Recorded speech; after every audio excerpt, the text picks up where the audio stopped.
مساء الخير، مساء السعادة لقلوبكم، كل سنة وانتم طيبين، وأيام يا رب تكون كلها خير وصحة وسعادة عليكم. النهاردة قلت أما أعمل غدا، فقلت أما أطلع من تلاجتي، فطلعت من التلاجة بتاعتي صدر فرخة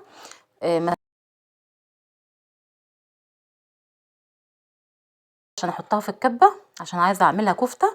حضرت معاهم بصلاية، وحضرت معاهم التوابل بتاعتهم، معلقة ملح، معلقة فلفل صغيرة، شوية جنزبيل، شوية بابريكا، شوية كركم. ماشي، نزلت بالتوابل بتاعتي كلها في الكبة.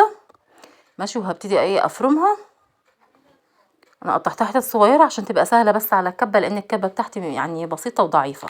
قلت اعمل معاها ايه، فطلعت كيس مكرونه، قلت اما اسلقه كده، فسلقته وحطيت عليه معلقه ملح وكده وشويه فلفل اسمر. وبعدين هجهز لها بقى الصلصه بتاعتها. ضربت لها الطماطم في الخلاط، ماشي، ومع بصلايه كده صغيره، لان بحب اعمل المكرونه بالطريقه دي، بعمل معاها بصلايه. ماشي، وبعدين احطها تتعصج، ومعاهم فصين توم، وانزل عليهم بقى بشويه ملح وشويه فلفل. دلوقتي بفرم اللحمه بتاعتها اهيت، اللي هي الكفته. طلعتها من الكبه، بقت بالطريقه دي. هبتدي بقى اصبعها. عايزه تصبعيها كده صوابع.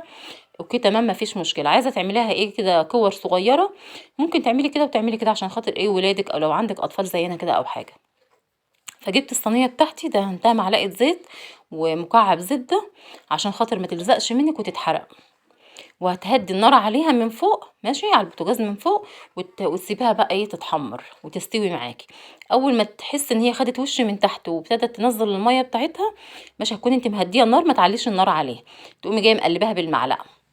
انا اخدت من الصدر ده، قطعت منه كمان، عملته عشان خاطر هحمرها في الزيت، واخدت منه برضو كام حته، عملتها بانيه. ربنا يبارك، يعني صدر فرخه وعملت بيه كل الحاجات دي. انا عايزه اطلب منكم طلب، اللي عنده اولاد بتخرج بره وبتروح مدرسه، حافظوا عليهم من البرد وخلي بالكم منهم. ولو حد تعب ولا حاجه لا قدر الله، ما توديهوش مدرسه او توديه دروس لحد ما يخف ويبقى كويس، عشان ما يعديش غيره ويرجع يتعب تاني. ربنا يحفظهم جميعا يا رب، ويخليهم لنا ويبارك لنا فيهم. زي ما انا ما قلت لكم، انا ايه عامله كام قطعه كده هقليها. دي ضربته كده بشويه ملح كده، ربيته شويه ملح وشويه فلفل اسمر صغيرين. والحاجه الصفرة دي حاجه كده عامله زي البقسماط، بتجيبيها من عند العطار، بتقلبيها كده.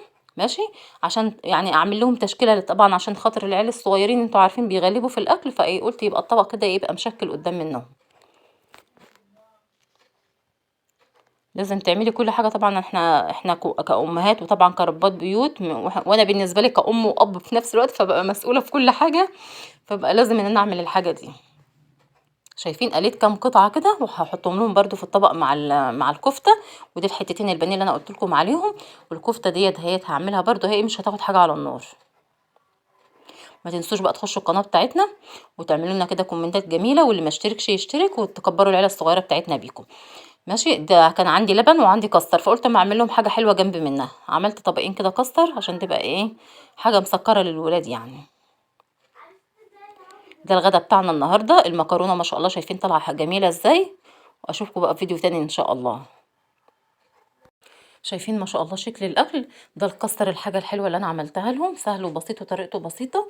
وده طبق الكفته معاه البانيه ومعاه الحتت المقليه، بوريه لكم ازاي. قلبه مفتح من جوه وحلو ومستويه وريحتها جميله وطعمها حلو، هتعجبكم ان شاء الله. وده المخلل الليفت بتاعي، انا عاملاه في البيت، طعمه حلو. وهبقى اقول لكم على الطريقه بتاعته، سهله وبسيطه، ما فيهوش اي حاجه. طبعا اي بيت لازم يبقى فيه مخللات.